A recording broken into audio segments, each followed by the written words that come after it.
어버이 주일, 어버이날을 맞이할 때마다 목사님 저로서는 먼저 부담이 됩니다. 너나 잘하세요.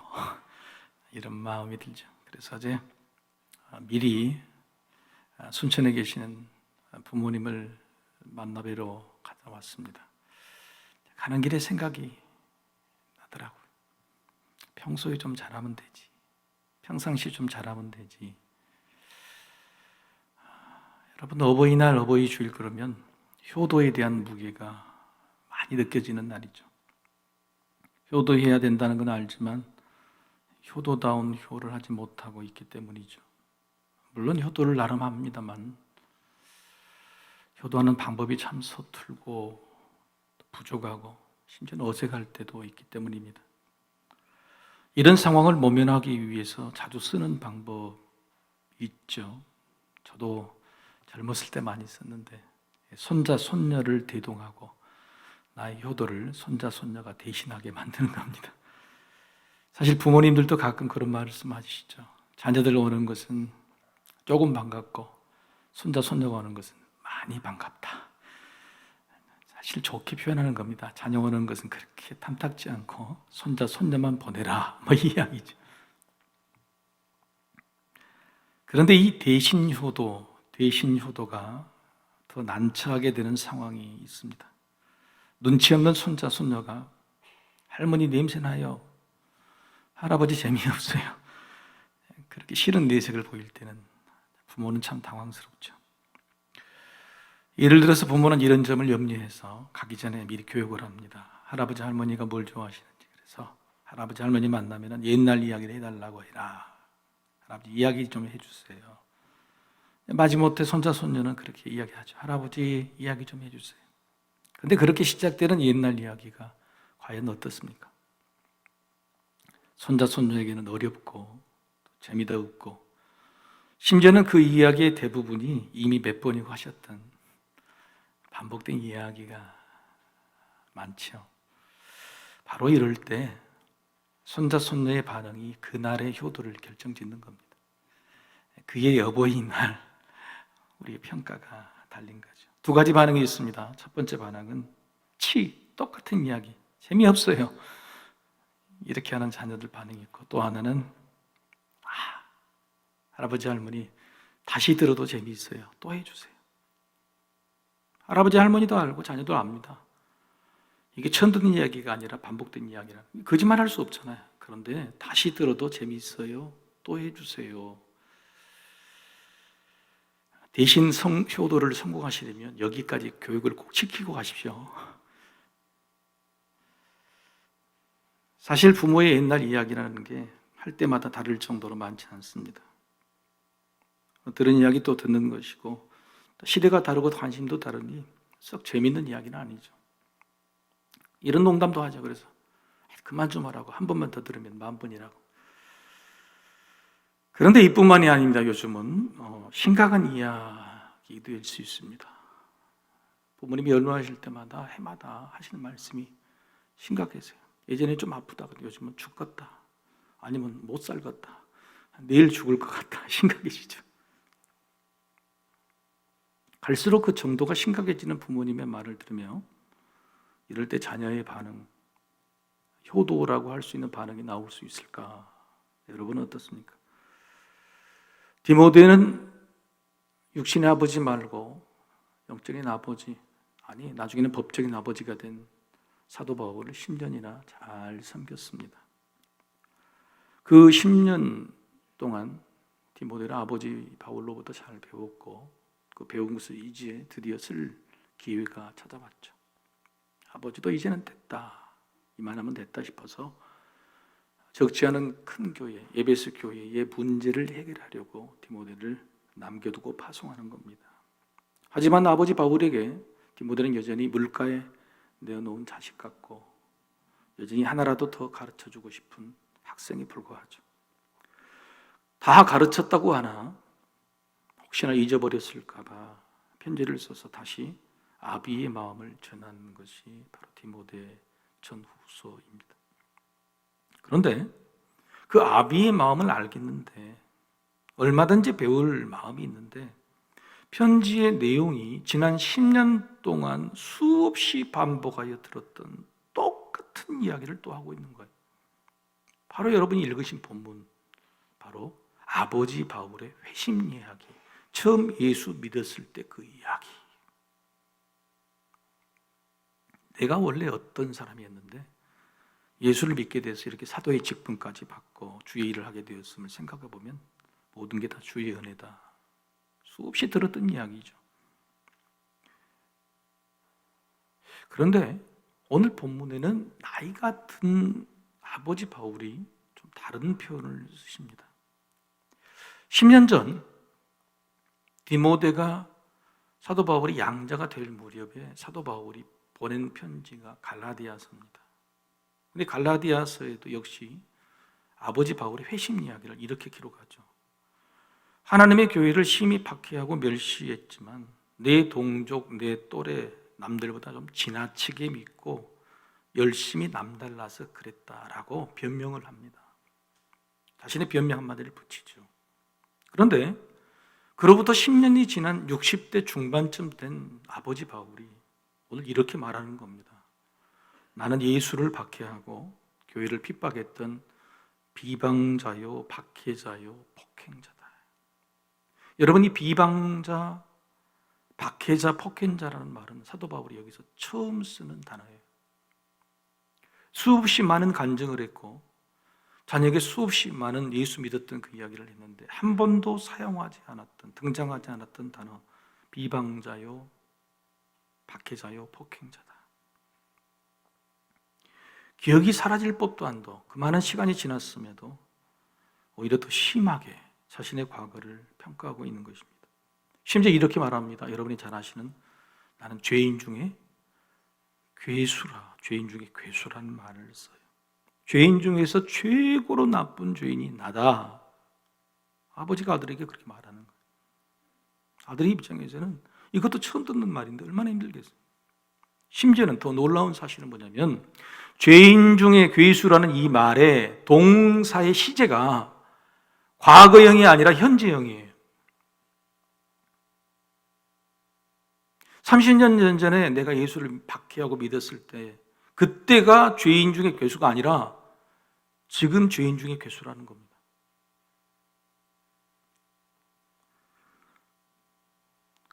과거에도 그랬는데 지금도 그렇다, 그런 뜻이 아니에요. 과거에는 그저 질 나쁜 죄인 정도에는 불과했는데 한 해가 가고 두 해가 가고 믿음이 더해지고 30년이 더해지니 가면 갈수록 내가 그냥 죄인이 아니요 죄인 중에 괴수 같다. 이렇게 아들에게 아비의 마음을 표현하고 있는 것이죠. 여러분, 사도 바울은 지금 완전히 변한 사람입니다.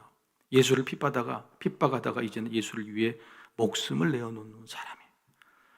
그를 통해서 수많은 사람이 예수를 믿고 구원을 받았으며 엄청 많은 교회가 세워지고 있고 또 그의 제자들도 많습니다. 그런데 그의 입에서 나온 말이, 죽을 때가 다 되던 그의 입에서 나온 말이 나는 여전히 죄인이 아니 죄인 중에 괴수라. 이렇게 말하는 바울의 말을 사랑하는 성도 여러분 어떻게 생각하십니까? 사실 많은 신학자가 이 표현에 대해서 비판적입니다.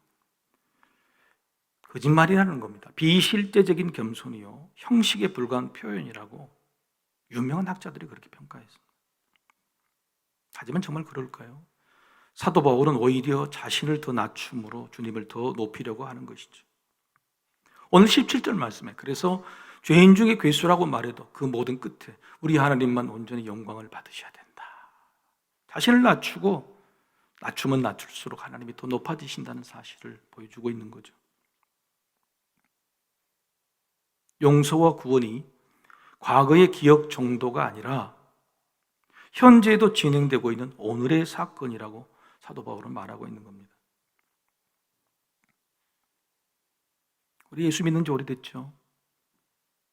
근데 부모의 믿음을 자녀에게 물려줄 때쯤, 그러니까 자녀가 이제 성장해서 부모의 믿음이 뭔지 판단하고 이해받을 것을 계산할 때쯤 부모의 믿음이 식어버려요.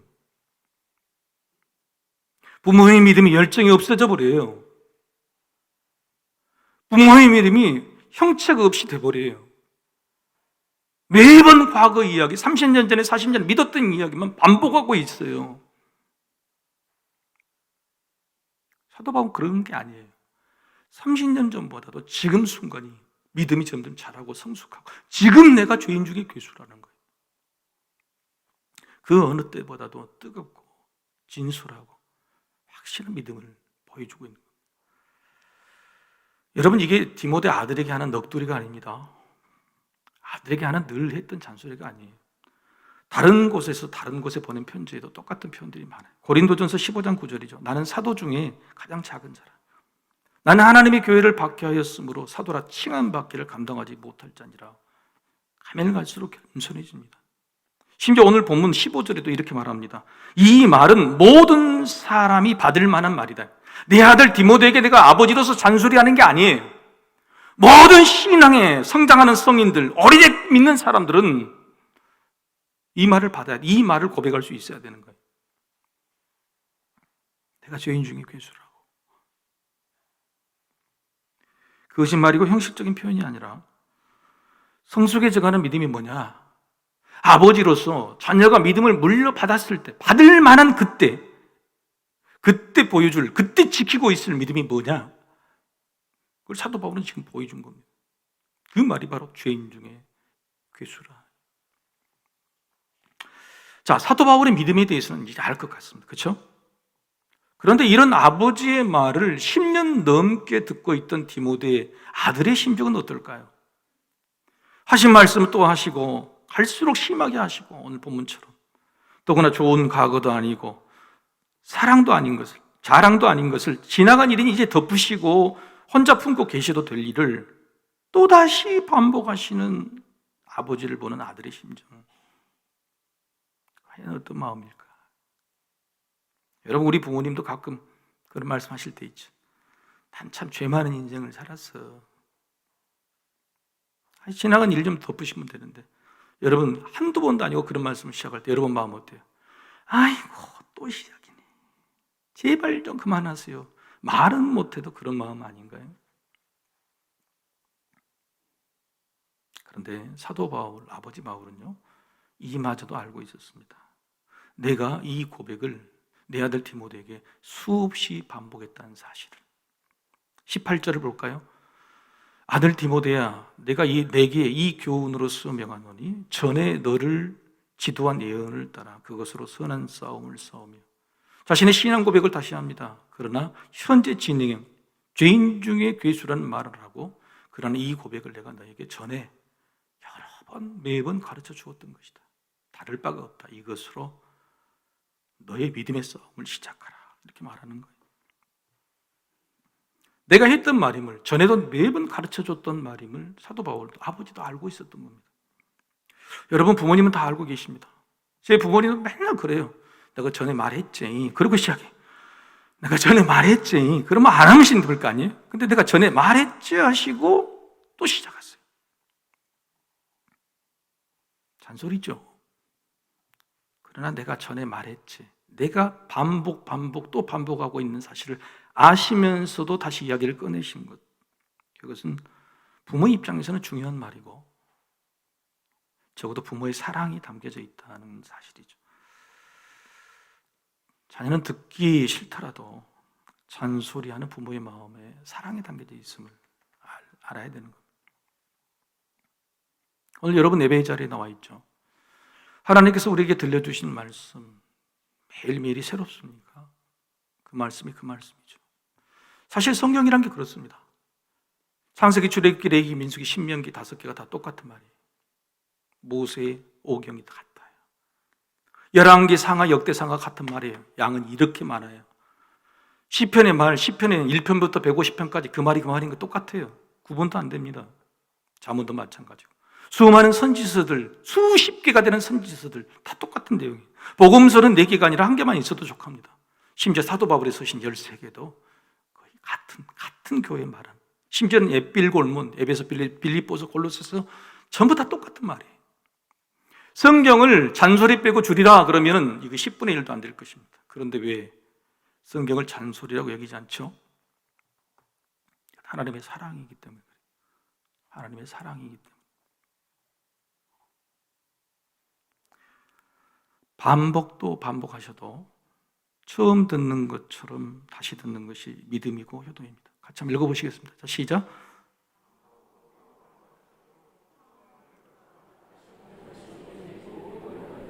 그렇죠.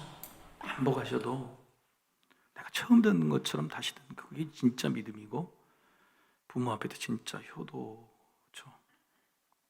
아버지 바울은 아들 디모데가 지금 힘들고 긴 싸움을 시작했다고 여겼습니다. 여러분, 세상에서 가장 힘들고 지루하는 싸움이 무슨 싸움이에요? 법정 싸움? 아니요, 그보다도 더 힘들고 결론도 좋지 않고 그의 결론이 힘든 그런 것이 바로 교회 싸움이에요. 교회 안의 싸움, 교회 안의 알력 싸움. 대부분 사람이 상처를 받고 교회가 갈라집니다. 사도 바울은 이 교회 알력 싸움의 희생자이기도 해요. 아버지는 그 싸움을 지금 30년 동안 했어요. 그런데 그 싸움, 아버지의 싸움을 아들이 시작하려고 하는 거예요. 아니, 그 싸움 난 교회에 가서 그 분쟁을 해결해 줘야 되는 거예요. 교회도 살려야 되겠지만 그 싸움에서 이기는 아들을 보고 싶어요. 왜요? 첫 번째 싸움이거든요. 아들이 아버지의 사역을 지금 물려받는 첫 번째 일인데 그 첫 번째 이 사역에서 그 싸움에서 져버리면 아들의 인생은 늘 이제 지는 싸움을 해야 될 거 아니에요. 이기기를 바라는 거예요. 이기기를, 첫 싸움에서. 그래서 다시 반복하는 겁니다. 중요한 것들을. 하지만 사도 바울은 정작 교회 안에 알력 싸움을 걱정한 것이 아닙니다. 남들 즉 사람과의 싸움이 아니죠. 자기 자신과의 싸움입니다. 그래서 오늘 싸움을 뭐라고 표현합니까? 싸움은 싸움이래 선한 싸움이라고 이야기합니다. 오늘 본문에 선한 싸움. 자기 마음, 자기 영혼 속에서 치고받는 싸움, 믿음의 싸움을 말하는 겁니다. 사도 바울이 30년 전에 믿고 지금도 여전히 싸우고 있는 그 싸움, 자기 영혼 속에서 치고받고 있는 그 싸움. 또 이렇게 고백하죠. 내 안에서는 하나님의 법과 죄의 법이 싸우는구나. 오호라, 나는 공고한 사람이로다. 아들아, 아버지가 용서받고 사도가 된 후에 지금까지도, 오늘 이 시간까지도 여전히 싸우고 있는 그 싸움, 내 안에 있는 싸움, 믿음의 싸움, 선한 싸움이란다. 그래서 내가 지금 죄인 중에 고수라고 하는 거예요. 괴수라고 하는 거예요. 여러분, 지난주에 말씀드렸죠. 아버지는 아들의 디모데의 약점에 대해서 너무 잘 알고 있었어요. 아들의 약점에 속속들이 알고 있었어요. 그나마 가지고 있는 그 약점들이 많은데 어떻게 이 싸움을 이길 수 있을까? 근데 그 싸움은 남들과의 싸움이 아니라 네 안에 있는 스스로 믿음의 싸움이라고 경고해 주는 겁니다. 자, 이렇게 말하는 사도 바울의 잔소리의 결론은 뭘까요? 그러면 싸움에서 이기는 방법을 알려주는 거예요. 아버지가 싸워봤는데 싸움은 이렇게 하는 것이다. 이렇게 해야 이긴다는 거예요. 그 싸움의 기술을 알려주고 싶어요. 자, 아버지가 알려주는 싸움의 기술, 여러분 알고 싶으십니까? 네, 별로 알고 싶지 않은 것 같아요. 다 아시죠? 바로 16절의 말씀입니다. 함께 읽겠습니다. 그러나 내가 긍휼을 입은 까닭은 예수 그리스도께서 내게 먼저 일체 오래 참으심을 보이사 후에 주를 믿어 영생 얻는 자들에게 본이 되게 하려 하심이라. 후에 믿는 자들, 디모데 같은 사람들에게 본이 되게 하심이라. 이 싸움에서 이겨서 네가 알려주라는 거예요. 바로 이 16절 앞에 마지막에 내가 죄인 중에 괴수라. 그러나 그렇게 시작합니다. 내가 죄인 중에 괴수라. 그러나 내가 이 싸움에서 이긴 이유, 이길 수밖에 없었던 이유는 죄인 중에 괴수인 나를 그럼에도 불구하고 먼저 일체 오래 참으심을 보여주신 주님의 은혜, 그걸 알기 때문에 그래요. 나의 자책감, 정죄감, 연약함, 부족함, 욕심, 내가 스스로 생각해도 너무너무 더러운, 나만 알고 있는 그 죄성과의 싸움, 주님은 아시면서도 일체 오래 참고 계심, 참아주고 계심을 알고, 그것을 깨닫는 것이 믿음의 싸움에서 이기는 방법이다. 아들아, 그렇게 교회를 핍박하고 사람까지 죽였음에도 주님은 나를 참고 기다려 주셨다. 지금도 내 안에서 아직도 이리저리 흔들리고 넘어지는데도 여전히 기다려 주신다. 이 일을 안다면, 그런 긍휼을 입은 사람이라면 어찌 주님을 배신하고 자기 믿음의 싸움에서 포기하고 진리가 있겠느냐? 네 아들 디모데야, 너 또한 어떤 일에도 어떤 순간이라도 너를 끝까지 믿고 기다려 주시는 주님의 일체 오래 참으심을 믿고 그걸 믿는다면 반드시 너도 이길 수 있다, 이렇게 말하고 있는 거죠. 그 증거가 뭡니까? 오늘 이야기를 잘합니다. 이야기를 잘하고 마지막에 가서 뜬금없는 이야기를 해요. 사람을 욕합니다. 이 사람은 후메네오와 알렉산드라는 전혀 들어보지 못한 사람의 이름을 두 사람 등장을 시켜요. 그리고 이 사람을 어떻게 소개하냐면, 이 사람은 양심을 버렸고 믿음에서 파산했다. 믿음을 버리고 떠나간 사람이에요. 디모데에게 이렇게 말하면, 너도 이들처럼 되면 안 된다. 싸움에 있어서 후메네오와 알렉산더처럼 되면 안 된다는 겁니다. 그렇게 되지 않기 위해서는 너는 믿음을 가지고 착한 양심을 가지라. 뜬금없는 말이에요. 여러분, 믿음은 알 것 같죠? 그죠? 믿음은 버리지 마라. 근데 착한 양심 뭐죠? 여러분, 디모데를 서에서 보면요, 양심에 화인 맞았다, 양심이라는 말이 잘 나와요. 양심이 뭘까요? 왜 사도 바울은 마지막에 이 말을 붙였을까요?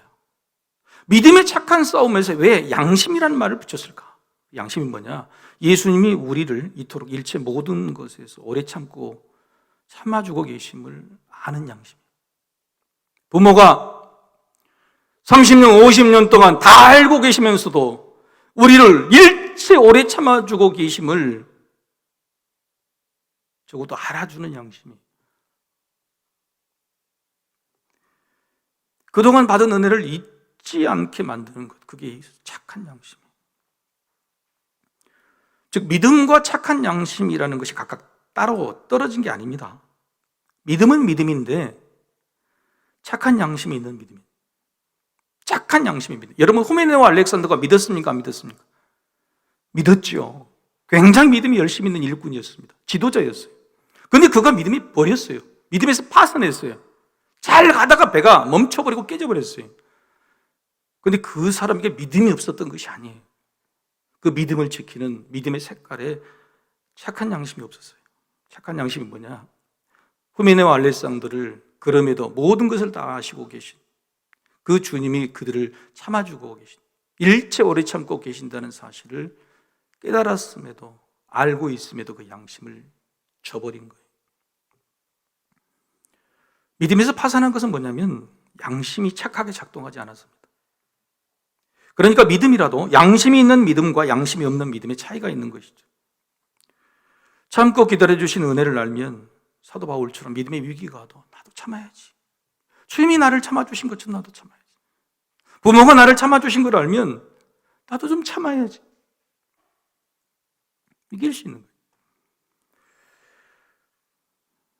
주님이 디모데 너를 참아주신 것처럼, 디모데야, 너도 참아야 돼. 참는 것이 선한 싸움에서 이기는 거야. 정리해 봅시다. 선한 싸움이란, 한번 읽어볼까요? 시작. 선한 싸움이란 양심의 싸움이고, 그 양심이란 주님의 오래 참으심을 알고 우리도 오래 참는 힘입니다.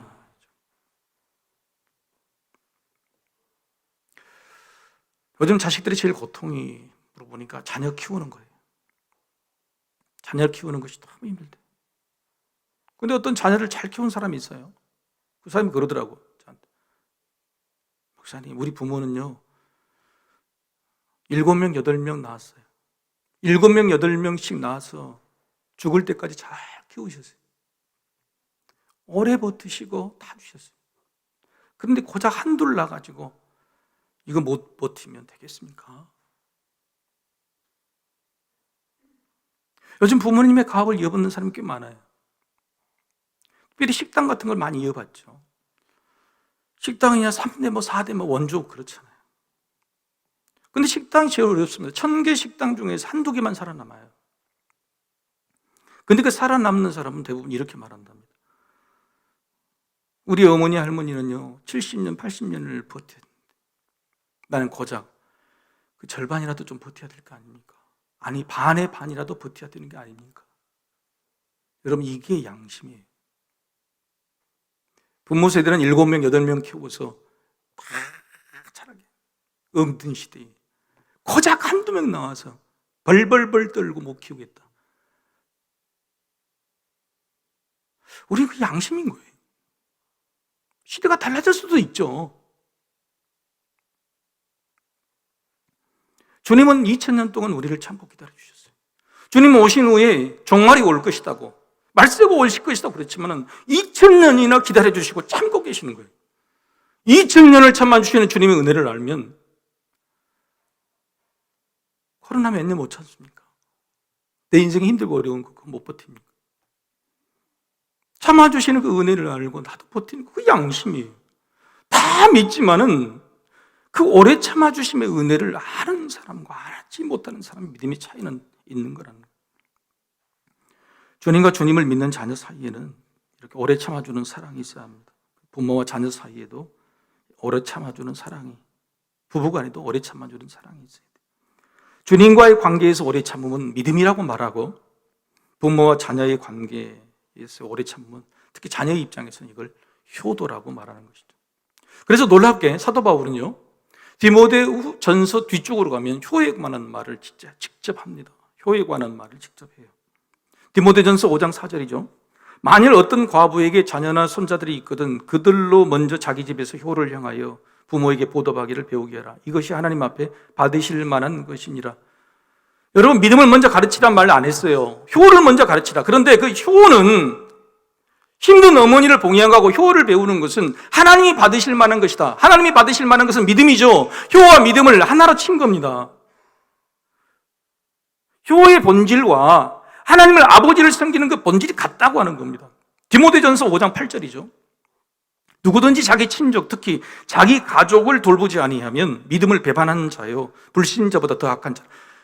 효도하지 않는 자, 가족을 돌보지 않는 자는 믿음보다도 더 나쁜 사람이래요. 지금 사도 바울은요, 디모데에게 알려주신 게 뭐냐면, 믿음과 효, 이게 같은 거래. 본질적으로 같은 거라고 취급하고 있는 겁니다. 동양사상의 대가 공자는 이렇게 말했어요. 효자 백행지본이라. 백행지본. 모든 인간의 행동의 근본은 뭐냐면 효다. 여러분, 중국과 우리나라는 문화도 다르고 사상 다릅니다. 그런데 이 성리학과 유학을 받아들이는 대가 퇴계 이황과 율곡이가 똑같은 말을 반복. 맞다. 그건 중국의 이야기도 아니고 우리 이야기다라고 말합니다.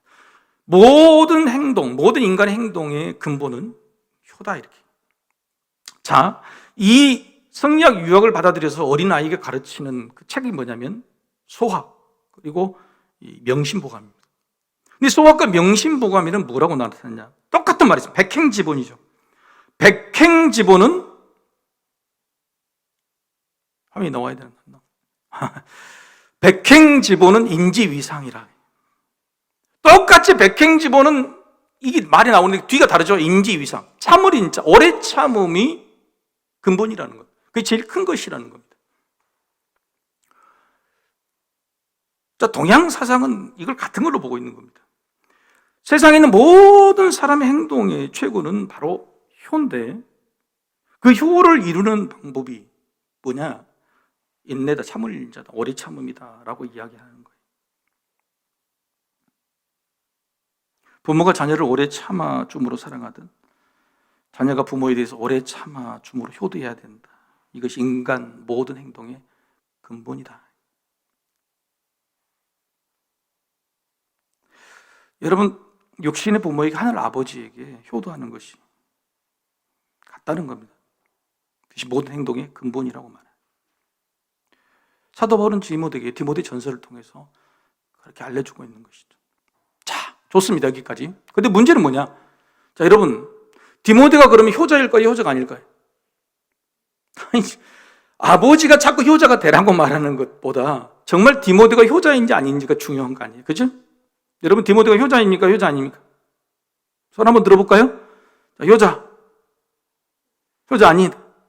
모른다. 아니, 알아야 될 거 아닙니까? 성경에 대해서. 명확하게 나와야 될 거 아니에요. 여러분, 디모데가 효자인 것은요, 아버지 바울이 인정했습니다. 그가 효자였기에 어린 나이지만 에베소 교회 성도들에게 효도를 가르치라고 한 거예요. 아까 보시죠? 효도를 가르치라. 여러분, 아버지가 아들을 압니다. 그리고 자식의 효도는 누가 인정해야 효예요? 부모가 인정해야 효예요. 아버지 바울이 생각할 때 디모데는 어린 나이지만 효를 하고 있는 사람이에요. 너무너무 부모인 나를 잘 섬기고 어머니 할머니도 잘 섬겼던 사람이에요. 이렇게 말하는 겁니다. 네가 어린 나이에 네 연수함을 업신여기지 말. 그런데 그럴 수 있는 장점이 하나 있다 너에게. 그게 뭐냐? 너 효도다는 거예요. 어린 나이에 네가 나를 섬겼고 네를 얼마나 많이 효도를 했느냐. 그래서 그 효도를 가르쳐라. 그 효도와 믿음과는 같은 것이다. 이렇게 말하고 있는 거예요. 여러분, 만약에 디모데가 효자가 아니었다면 뭐라고 그랬어요? 네부터 잘해. 그럴 거 아니에요. 네부터 잘해. 이런 말도 하지 않았을 거예요. 아버지가 인정한 효자 디모데였죠. 효자 디모데는 10년 동안 아버지 바울의 잔소리를 아마 처음 들은 것처럼 매번 진지하게 들었을 겁니다. 오늘 본문 말씀도 그렇겠죠. 지난 주일 말씀처럼 아버지가 아들의 연약함을 잘 알았습니다. 하지만 아버지는 아들을 오래 참아주었고 기다렸습니다. 이런 아버지를 잘 안 디모데 아들도 이런 아버지를 오래오래 참아주었던 것이죠. 믿음은 이렇게 효를 통해서 전해집니다. 믿음의 복은 효를 통해서 받습니다. 여러분, 십계명 잘 아시잖아요. 십계명에 하나님에 대한 관한 계명이 4번째까지 나오고, 그리고 5번째 사람에 관한 계명의 첫 계명이 바로 부모에 관한 계명이죠. 그런데 이 계명이 독특한 것은 10가지 십계명 중에서 유일하게 약속이 붙어 있다. 다른 명령들은 하라 하지 말라 그러는데 이것은 하라 하지 말라 뒤에 하면 하지 말면 내가 이렇게 해주겠다. 유일하게 붙어있는 약속. 출애굽기 20장 12절 말씀이죠.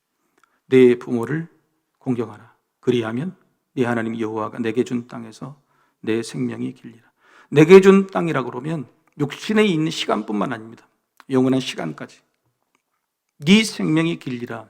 이 땅에서 장수하는 것도 있지만 죽어서도 영원한 영생을 얻는다. 부모를 공경하라.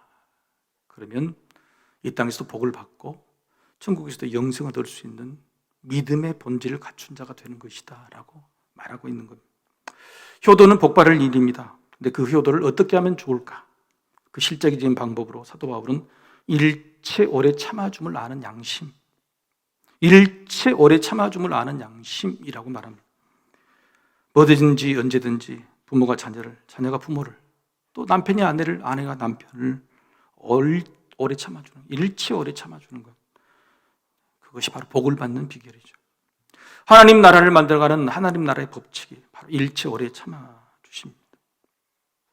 여러분, 여러분의 가정도, 여러분의 교회도 하나님이 우리를 일체 오래 참아주시면 은혜를 알고 여러분들 그렇게 참아서 그렇게 만들어 가시기를 소망합니다. 마지막으로 주기철 목사님, 일제시대 때 일제 잡혀서 순교하신 주기철 목사님 이야기를 잠시 나누고 마치겠습니다. 주기철 목사님이 자기가 죽을 줄 알고 잡히기 전에 마지막 설교를 하죠. 근데 마지막 설교 5가지 기도문을 이야기합니다. 근데 그 중에 하나가 뭐냐면 8순이 넘은 노모와 내 아내를 하나님 부탁한다는 기도를 하고 잡혀가죠. 그리고 옥중에서도 죽을 날짜를 받아놓고 수없이 많은 글들을, 찬양 가사들을 썼습니다. 그때 주기철 목사님이 연로하신 8순 넘은 노모를 생각하면서 쓴 기도문이 있습니다. 제가 한번 읽어보겠습니다. 자식을 아끼지 않는 부모가 어디 있으며 부모를 생각지 않는 자식이 어디 있겠습니까? 내 어머님, 딸을 낳아 애주정지 키우고 가르치신 은혜 태산같이 높습니다. 어머니를 봉황하지 못하고 이제 잡혀있는 이 불효자의 신세, 어머님 생각이 더욱 간절합니다. 내 어머님은 지금 내 몸이, 이 자식의 몸이 남의 발길에 치이고 매 맞아 상할, 그것을 어떤 마음으로 지켜보시고 얼마나 버티고 계실까? 춘풍추 이 비바람이 옥문을 뿌릴 때에, 고요한 밤 달빛이 철장에 새어들 때에 내 어머님은 아들을 생각하며 어떻게 버티고 계실까? 그래서 마지막 면회를 합니다. 자기 아내가 마지막 면회를 할 때에 물어보는 말은 이거였어요. 어머님 잘 계시나? 어머님 잘 버티고 계시나? 아내가 이래요. 어머님 걱정하지 마세요. 어머님 끝까지 잘 버티고 계십니다. 주기철 목사님 그때 그러면 됐습니다. 그리고 형장이 이슬로 사라지는 거예요. 여러분, 주기철 목사님은 부모님께도 효도하고 예수님처럼 또 그 믿음도 지켰습니다. 하늘에 있는 아버지께도 효도했죠. 여러분, 이게 믿음이에요. 끝까지 버티는 거예요. 나를 위해서 버텨주는 사람을 내가 알고 그 사랑을 알고 나도 버티는 거예요.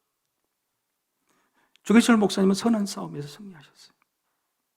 그게 바로 우리가 본받아야 될 바로 믿음이라는 것이죠. 사랑하는 성도 여러분, 오래 참아주시는 그 은혜를 생각하면 여러분도 오래 참아서 복받는 가정 만드시고 여러분 인생의 선한 싸움도 반드시 이기시는 저와 여러분 되시기를 축복합니다.